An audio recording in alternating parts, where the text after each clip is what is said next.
अस्सलाम वालेकुम, मैं हूँ हसनैन, आप देख रहे हैं नया पाकिस्तान। आप ये काफ़िला देख सकते हैं, ये पाकिस्तानियों की अरशद शरीफ शहीद से मोहब्बत है, इस वतन से मोहब्बत है। ये पाकिस्तानी एक बहुत बड़ी तादाद में अरशद शरीफ शहीद को एयरपोर्ट की तरफ लेने जा रहे हैं।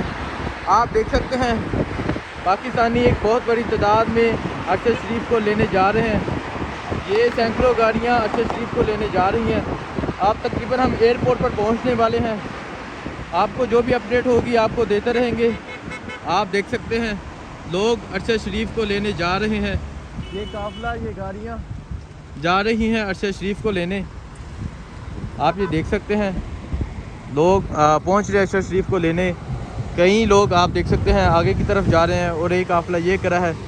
जो भी अपडेट होगी इंशाल्लाह आपको देते रहेंगे। बहुत शुक्रिया, अल्लाह हाफिज़।